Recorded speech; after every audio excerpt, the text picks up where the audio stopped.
Bonjour à tous, c'est Tom Couchou pour Ardent Pêche. Aujourd'hui, je vais vous parler un petit peu de la pêche du sandre au leurre dur et je vais vous présenter trois familles de leurre dur qui conviennent particulièrement à la recherche de cette espèce. Donc, c'est pas quelque chose qui est, on va dire, très intuitif pour la plupart des pêcheurs de sandre, hein. Pour beaucoup, c'est la pêche du leurre souple qui domine. Et pourtant, on va voir que dans certains cas, c'est vraiment intéressant d'utiliser les leurres durs. Alors, souvent, il y a des saisons, il y a des façons de faire, mais je vais essayer de vous présenter en tout cas mon approche pour utiliser soit des jerkbaits, soit des crankbaits, soit des lipless pour pêcher le sandre. Donc on va commencer avec le jerkbait minnow. Donc tout d'abord, qu'est-ce qu'un jerkbait minnow? C'est tout simplement un poisson nageur avec un profil assez effilé, une bavette un petit peu courte. Dans la plupart des cas, on l'utilise en tapant un petit peu dedans avec la canne pour lui faire effectuer des écarts latéraux. Pour le cendre, c'est pas vraiment l'animation que je vais vous conseiller. Donc on va prendre un cas de figure très précis, comme ça va vous permettre d'avoir un petit peu en tête le cadre d'utilisation de ce genre de leurre-là pour pêcher le sandre. Donc moi j'aime bien l'utiliser sur les têtes de barrage, là où on a la rivière qui alimente le lac qui arrive, et où on va avoir, notamment pendant la période estivale, un apport d'oxygène qui est présent nulle part ailleurs sur le lac. C'est le seul endroit où ça va être brassé, et du coup c'est forcément une zone d'intérêt pour les carnassiers et pour les poissons blancs. Donc très souvent c'est des pêches qui se pratiquent soit très tôt le matin, soit tard le soir. Ça dure pas très longtemps, hein. C'est des pêches qui vont durer 1 heure au lever du jour, 1 heure à la tombée de la nuit, mais qui peuvent vraiment être hyper prolifiques dans le sens où tous les sandres qui sont un peu dans le barrage, un peu asphyxiés en journée parce que l'eau est trop chaude en été, ils vont venir chasser sur ces arrivées d'eau. Et tout l'intérêt de ce poisson nageur-là, ça va être justement de les intercepter pendant leur arrivée sur le spot dans les courants quand ils vont se mettre à chasser. Donc je viens l'été, il fait nuit en principe autour de 21h30, 22h. J'arrive aux alentours de 20h. Je rentre dans l'eau en waders ou en short si l'eau est assez chaude. Et puis je vais me mettre sur la zone du courant où je vois le plus d'ablettes en surface, ce genre de poisson-là. Et je vais tout simplement commencer à acheter contre la berge d'en face et à avoir une animation très lente où je vais me contenter de tirer doucement sur le leurre et de le laisser repartir dans le courant. Je ne vais pas du tout taper dedans, je vais vraiment faire une animation qui le fait un tout petit peu vibrer sous la surface et je le laisse repartir dans le courant. Et c'est très souvent au moment où je lâche la tension, après avoir animé et que le leurre repart, que je vais avoir les touches. Donc c'est une animation qui est assez minimaliste au final, et il faut bien connaître le spot. Par exemple, ce que je peux vous conseiller, c'est que très souvent, sur ces arrivées de là, vous allez avoir des herbiers qui vont pousser pendant la période estivale. Essayez de passer le plus proche possible de ces herbiers. Donc là, vous avez un leurre qui a 3 triples, qui est un leurre qui est suspanning, donc le Vision de chez Megabass. Ce que je fais déjà pour respecter la réglementation, c'est que j'enlève un triple. Le fait d'enlever un triple, ça va le rendre légèrement flottant. Et ça va me permettre, en animant justement, en faisant des tirées et en faisant des relâchés, de m'approcher des herbiers et de me servir de cette flottaison pour passer par-dessus. Et c'est vraiment dans ces moments-là que les sandres vont sortir et vont venir prendre le poisson nageur. Donc tout l'intérêt de ce poisson nageur-là, c'est de pouvoir pêcher doucement au-dessus des structures, dans le courant, dans des zones peu profondes, pendant la période estivale, ce que je pourrais quasiment faire avec aucun autre type de leurre. Donc le Vision 110 suspanning, je l'utilise principalement sur les fins de journée pour aller cibler ces poissons qui viennent chasser dans peu d'eau et que finalement pourraient être ciblés assez difficilement avec une autre famille de leurres. Donc ça, c'est le cas où je l'utilise du bord, mais ça s'utilise également très bien en bateau. Donc dans quel cas je vais utiliser cette famille de leurres pour pêcher le sandre? Tous les cas où je vais avoir des plateaux d'herbiers par exemple, donc on va avoir une zone assez peu profonde, finalement qui est une zone qu'on cible assez peu pour rechercher les sandres, et pourtant comme tous les autres carnassiers, à certains moments de la journée, quand on a des poissons blancs qui tournent sur ces zones peu profondes, les sandres ils vont venir chasser dedans. Il ne faut pas croire que les sandres mangent qu'au fond, c'est des poissons qui montent dans la couche d'eau et qui viennent se nourrir parfois assez proche de la surface, même si on ne les voit pas. Ce pas des chasses spectaculaires comme peut faire une perche, un bar ou un brochet, mais ils chassent quand même entre deux eaux. Et donc, en partant de ce constat-là, sur toutes ces zones où on a des plateaux assez peu profonds avec des poissons blancs qui tournent dessus, il va y avoir des moments de la journée où en bateau, on va pouvoir se mettre proche des cassures et pêcher c'est des plateaux qu'il faut viser des zones entre 1 et 3 mètres de profondeur. On va se mettre proche de la cassure, on va faire des grands lancers, et comme pour quand on pratique dans les courants, on va faire une animation assez lente, où on va tirer avec la canne sur le leurre, mais vraiment doucement de cette façon-là, et on va le laisser repartir. Et c'est vraiment dans ces moments-là qu'on prend les touches. Si on anime un peu trop vite, qu'on tape un petit peu trop dans le leurre, généralement ça marche pas. En tout cas, sur les pêches que je pratique et les façons dont ça m'a réussi, c'est vraiment comme ça que j'ai fait. Si vous avez d'autres façons d'utiliser le vision pour pêcher le sandre, je serais intéressé d'avoir votre avis dans les commentaires. On va passer sur la deuxième famille de leurres, donc les crankbaits. Là, on est sur une famille de leurres qui est déjà un petit peu plus utilisée par les pêcheurs de sandre, mais je pense que c'est encore assez peu connu et que ça mériterait d'être dans plus de boîtes. Donc moi, le modèle que j'aime utiliser, c'est le Baitswitcher 4.0, hein, donc c'est une vraie référence en la matière. Quand j'ai effectué des compétitions, c'est clairement le crankbait qui est présent dans toutes les boîtes. S'il n'y en a qu'un pour commencer, c'est vraiment celui-là que je vous conseille. Il a une vibration assez serrée. Il y a deux versions, une version silencieuse et une version bruiteuse. Je préfère la silencieuse pour le sandre.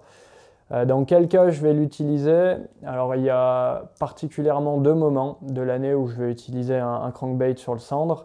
Ça va être la fin du printemps, le début de l'été, quand les eaux commencent à bien chauffer. Très souvent, on a des sandres et des perches qui se nourrissent beaucoup d'écrevisses. Et globalement, c'est du coup des poissons qui se nourrissent sur le fond, puisque les écrevisses vont se mettre à évoluer dans l'état de roche, qui vont commencer à chauffer, etc. Et globalement, au leurre souple, c'est assez difficile de pêcher comme il faut à ces conditions-là, puisqu'il faut avoir quelque chose qui vibre fort, qui tape en même temps un petit peu dans les cailloux, à la façon dont le ferait une écrevisse. Et du coup, au leurre souple, c'est vraiment un type de comportement qui est difficile à imiter. Et avec le crankbait, on le fait vraiment très facilement. Donc là, le Baitswitcher, il existe en différentes versions. Il y a du 1.0, du 2.0, du 3.0, du 4.0. Ça correspond tout simplement à la profondeur maximale à laquelle il va évoluer. Moi, j'utilise la plupart du temps le 4.0 parce que les postes que je pêche se trouvent principalement entre 3 et 4 mètres de profondeur. Donc je vais viser au printemps des tas de cailloux, des zones assez marquées, des ruines sous l'eau ou des tas de bois. Et je vais faire passer mon crank en jetant un petit peu derrière l'obstacle pour qu'il ait le temps de descendre, et je vais le faire taper en fait dans ces obstacles-là. Donc ça va clairement imiter une écrevisse, hein. D'ailleurs, un des coloris que j'aime beaucoup utiliser dans ces conditions-là, c'est celui-ci, qui est clairement une imitation d'écrevisse, assez rougeâtre. Et c'est vraiment, on va dire, la base pour débuter sur ces pêches-là. Si vous cherchez à prendre des sandres qui se nourrissent d'écrevisses au printemps, je vous conseille vraiment un crankbait comme le Baitswitcher dans cette couleur-là, et d'aller faire exprès. Faut pas avoir peur, faut jeter plus loin de l'obstacle, le faire descendre dedans et le faire taper dedans. Le crankbait, on peut avoir peur de le perdre comme ça, mais il est fait pour ça en fait. C'est-à-dire que quand on va le faire descendre et qu'il va taper sur le fond, c'est vraiment la bavette qui va toucher en premier et pas les triples. Donc on va pas s'accrocher. Et c'est vraiment le contact avec les obstacles et les écarts que ça va provoquer qui vont provoquer des touches. Donc n'ayez pas peur, faites-le descendre, faites-le rentrer dans les obstacles, faites-le taper dedans, et c'est comme ça que vous allez pouvoir faire des belles pêches de sandre au leurre dur, notamment au printemps. Maintenant, je vous ai parlé de 2 cas où j'aimais l'utiliser. Donc le premier cas, le printemps, quand les poissons se nourrissent d'écrevisses. Le deuxième cas où j'aime bien utiliser ça, ça va être à l'automne, en hiver, quand il y a des crues. Et très souvent, l'eau se teinte. Et quand l'eau elle se teinte, les cendres elles remontent très souvent pour chasser dans peu d'eau. C'est-à-dire que des cendres qui étaient peut-être en rivière ou en lac dans 10 mètres de profondeur quand l'eau était claire, au moment où la crue va arriver et que l'eau va se salir, immédiatement ils vont se retrouver dans très peu d'eau. Donc en fonction de la teinte de l'eau, plus l'eau est teintée et moins ils sont profonds. Si on a des poissons qui arrivent à se retrouver entre 1 et 4 mètres de profondeur, même en plein hiver, ça peut vraiment être intéressant d'aller les chercher avec ça, parce que pendant ces moments-là, quand il y a la crue, les poissons blancs sont un peu perturbés, ils se retrouvent plaqués contre le bord. Pour les cendres, c'est vraiment facile de chasser à ce moment-là, mais à condition de réussir à faire en sorte qu'ils repèrent leur proie, et en l'occurrence, nous qui repèrent notre leurre. Et le crankbait, pour ça, il est vraiment top, dans le sens où les vibrations, elles sont beaucoup plus puissantes que celles d'un leurre souple. On va pouvoir le faire rentrer en contact, pareil, avec des obstacles, donc ça va faire du bruit. Et là, c'est un autre cas où le crankbait peut vraiment faire la différence. Donc si j'ai 2 coloris à vous conseiller, alors celui-là, le coloris écrevisse, je vous conseille vraiment ça. Ça peut être votre coloris de départ pour débuter. Après, je vous conseille un coloris un petit peu plus brillant, des coloris qui se rapprochent de la couleur des poissons blancs. Dès que vous allez avoir des poissons qui sont pas que sur des écrevisses à d'autres périodes de l'année, mais qui s'alimentent sur des poissons blancs, ça peut être intéressant de partir sur ce genre de coloris-là. Donc là, on a vu déjà 2 familles qui sont des familles avec des bavettes qui permettent de faire évoluer nos poissons nageurs à différentes profondeurs. Le vision qui va passer à un petit mètre sous la surface, le bait-switcher en fonction du modèle qu'on choisit qui va passer entre 1 et 4 mètres. Maintenant, il y a d'autres familles de leurres dures comme le lipless. Donc lipless en anglais, ça veut tout simplement dire sans bavette. Et donc là, on a un poisson nageur qui a un point de fixation à la différence des deux leurres que je vous ai présentés juste avant. Au lieu d'avoir le point de fixation à l'avant, il l'a sur le dos. Tout simplement parce que c'est un leurre qui va vibrer sur des phases de traction ou de récupération assez rapides et qui va envoyer ces signaux non pas grâce à une bavette mais grâce à l'hydrodynamisme de son dos. Donc on va avoir un leurre qui vibre assez fort sur les côtés. Ça, c'est quelque chose que je vais pouvoir utiliser dans différentes situations et notamment en complément du crankbait. C'est-à-dire que parfois, sur une récupération continue, sans traction et juste avec un leurre qui vient taper à vitesse régulière sur le fond, notamment quand les poissons se nourrissent d'écrevisses. Parfois ça marche et parfois on n'a pas de résultat et ça ne veut pas dire pour autant qu'il n'est pas possible de les prendre au leurre dur. Dans ce cas-là, c'est qu'il est parfois nécessaire d'effectuer des tractions, d'avoir une animation qui n'est pas seulement horizontale mais aussi verticale. Et dans ce cas-là, le lipless il est vraiment bon. Donc sur les zones où je sais que je peux avoir des poissons en chasse qui sont en train de se nourrir de crevisses ou autre chose, mais que j'ai besoin d'envoyer des gros signaux et d'avoir quelque chose qui se repère de loin, je vais pouvoir utiliser donc un lipless. Donc là, l'animation elle est assez simple. Je vais viser une zone où je sais qu'il y a un tas de cailloux, je fais descendre dedans et après je fais des tractions et je laisse redescendre juste au-dessus. Donc c'est un petit peu comme le leurre souple. On met une traction, on récupère l'excédent et on le laisse planer à la descente. Et c'est vraiment le type de vibration qui est un petit peu différent, un petit peu plus puissant, qui va pouvoir faire la différence parfois. Donc si je dois vous conseiller un modèle, là moi j'utilise beaucoup l'Apex Tune de chez Duo.